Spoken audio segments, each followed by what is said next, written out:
modified food. Right here I have two different strawberries right here. You can get these from the local market. And anyone tell the difference between the two strawberries? Well, if you would just like be in the store and you just pick up, you wouldn't really know the difference. They're both red. They both have the green and white on top. But the difference is that here is that this one is genetically modified. That means it's been messed with DNA and it's been it was pesticides were included in it, and this was actually organic. That means there was nothing added to it. It was grown fresh. The background, it's crazy to know that how government involves in our life so much that now, they implement taxes on us and everything. And now to know that they're messing with our food, things that we have to consume every day, that's so crazy. I'm going to finish that sentence. So, I got inspired by this topic because in my high school, I was involved in a health leadership group right there in my school because we were opening a new community clinic. So I was right there implementing, the eat to 5 a day and, the new plate that Ms. Obama created about, eating vegetables and fruits. And now I'm questioning myself after researching this is that did I actually do them a favor or did I just end up screwing them over by having them consume more fruit? So now I'm going to introduce to you what is GMO and what its intentions are, and what are the possible side effects and its causes. Okay.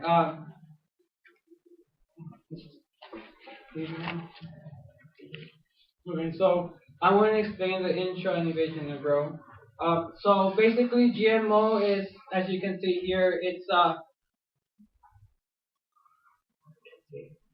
when the scientists start messing with other fruits' DNAs and they start implementing on others. So as you can see the picture right there, I put the picture of an orange / kiwi, whatever, and the tomato and apple. So this picture initially shows is that what it is that orange, it looks like an orange outside, but what behind inside the orange is the scientists just got like juices from the kiwi and they insert in the orange to make it grow bigger and make it look more appetizing. And the second photo is also they extracted juices and the DNA from the tomatoes and inserted it into the apple to give the apple its red color. So this is basically an example of saying what are they doing. It's a picture of a caterpillar with a pig. So they just extracted the DNA from the pig from the caterpillar, and that's basically what you're eating.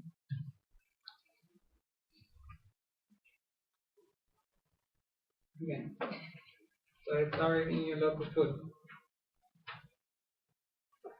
So according to the WWNML NIHVOV Mainline Plus, they say that they move genes from one another, and these are the benefits and controversies that they expose. Also including the U.S. Department of Energy Office of Science and So those two sources.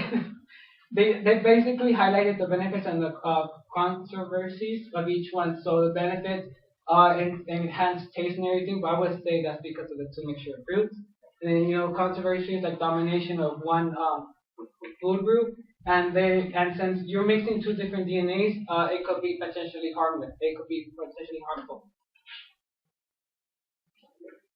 Okay, so this picture, I work in a supermarket.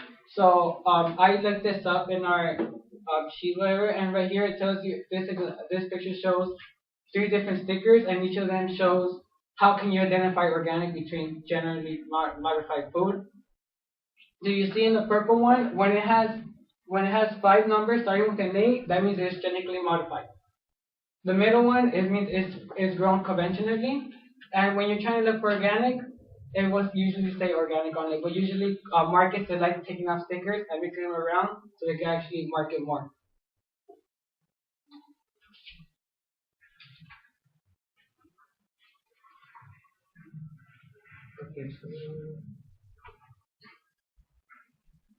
Okay, so on April 14, 2010, the article under Andrew Pollack argued that overuse of the pesticides, you can see the picture right here, he's using, the pesticides,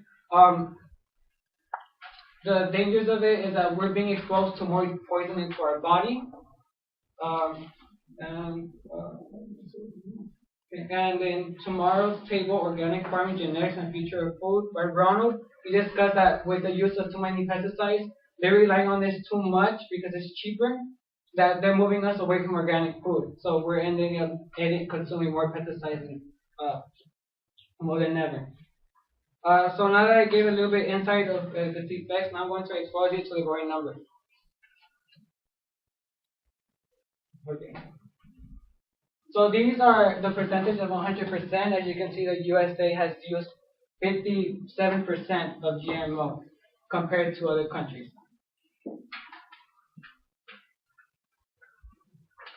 Okay. So okay. So far, on December 22, 2012, New York Times Andrew Pollack introduced that how the government is now taking consideration of making GMO solvents.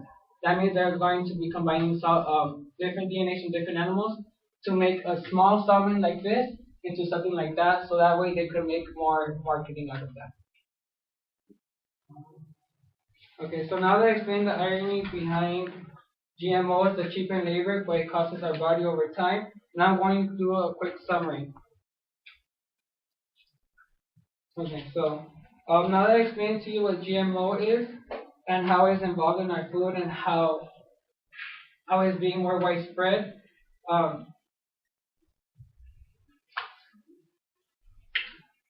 being more widespread, and I introduced the vision and the role it plays in our economy.